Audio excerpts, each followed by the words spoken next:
Assalamualaikum warahmatullahi wabarakatuh. Perkenalkan, kami dari kelompok 6 akan mempresentasikan perkembangan marketplace Blibli.com. Sebelumnya, perkenalkan nama saya Adrian Syahpriyadi sebagai moderator dan pemateri 1 dan Aska Afifan Mikala sebagai pemateri 2, Muhammad Fikri Zakaria Fahlevi sebagai pemateri 3, Andika Maharajan Mahardika sebagai pemateri keempat.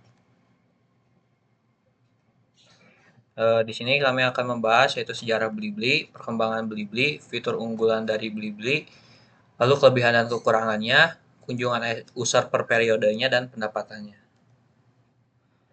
Pengenalannya yaitu Blibli adalah salah satu marketplace terbesar di Indonesia yang didirikan oleh PT Global Digital Niaga pada tahun 2011.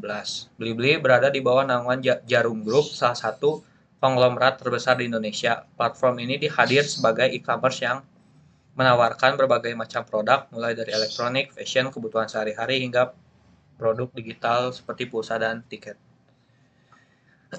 Sejarahnya, Blibli diluncurkan pada bulan Juli 2011 dengan tujuan untuk menyediakan pengalaman belanja online yang berkualitas dan terpercaya bagi masyarakat Indonesia.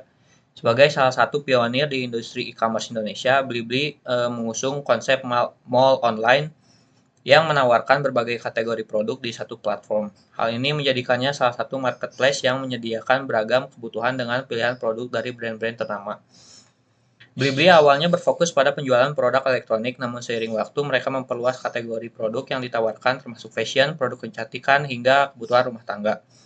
Investasi besar dari Jarum Group juga memberikan stabilitas dan modal yang kuat bagi Blibli untuk bersaing di pasar e-commerce yang sangat kompetitif.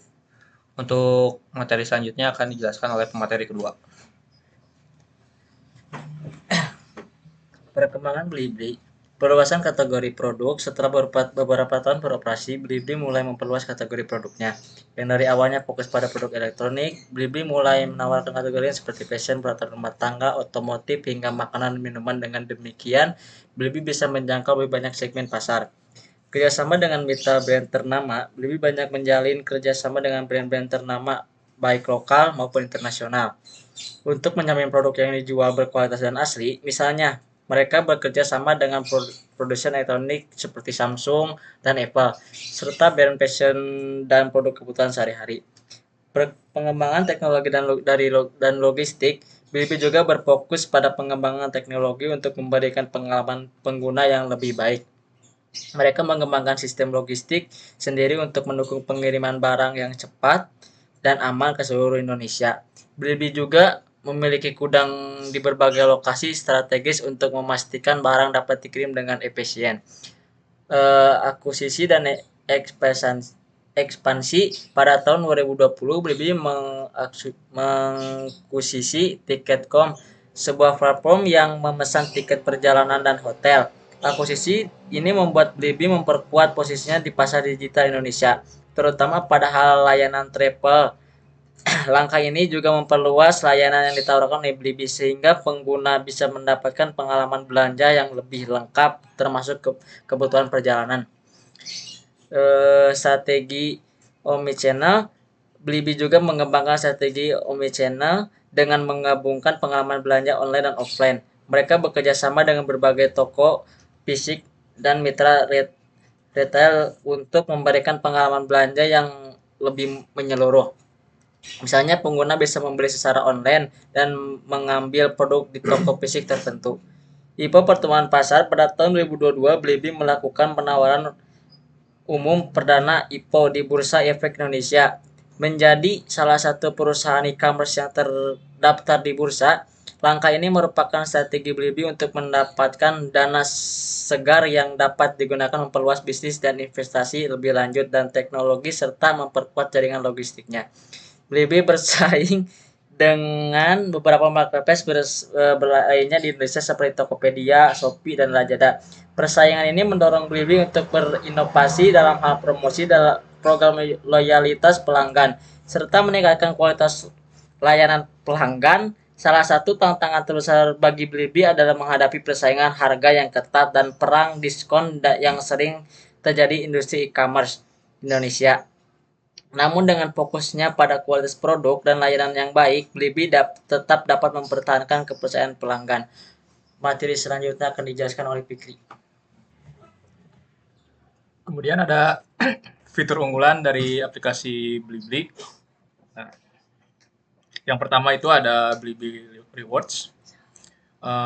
Blibli Rewards merupakan program loyalitas yang memberikan poin untuk setiap transaksi pembelian. Poin ini dapat dikumpulkan dan ditukarkan dengan berbagai penawaran menarik seperti diskon, voucher, atau produk tertentu. Fitur ini mendorong pelanggan untuk terus berbelanja di Blibli.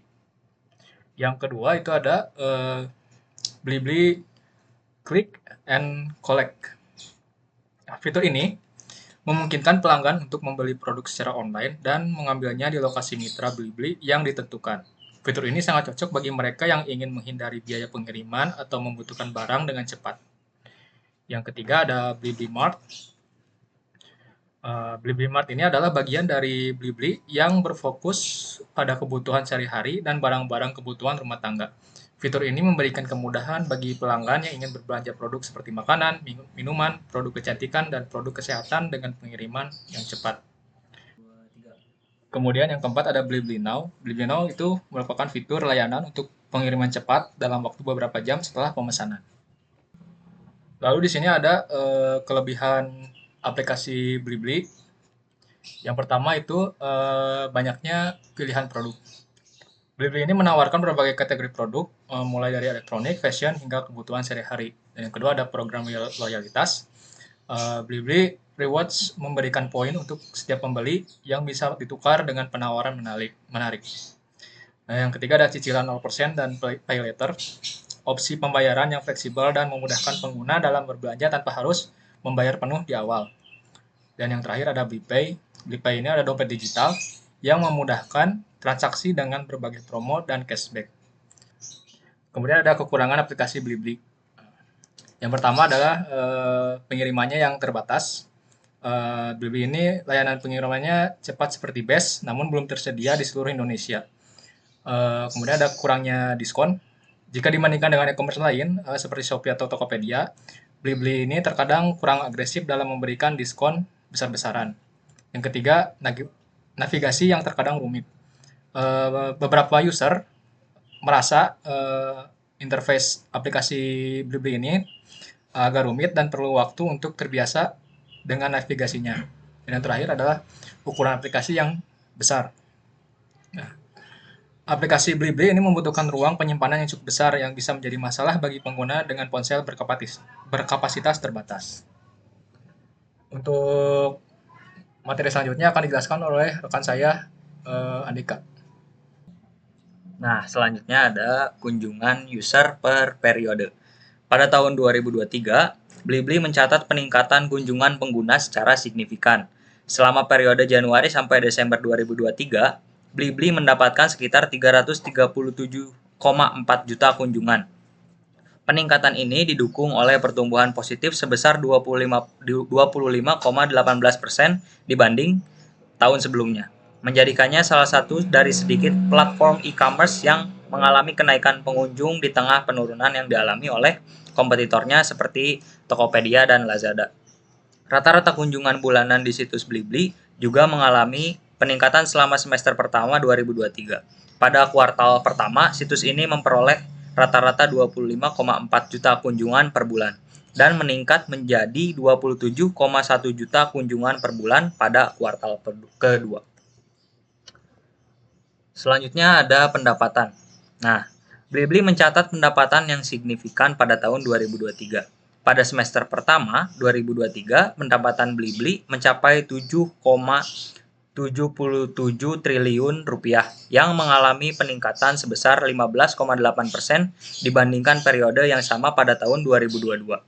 Kenaikan ini terjadi meskipun Blibli masih mencatat kerugian. Meskipun kerugiannya menurun hingga 29,7% dibandingkan tahun sebelumnya menjadi 1,774 triliun rupiah.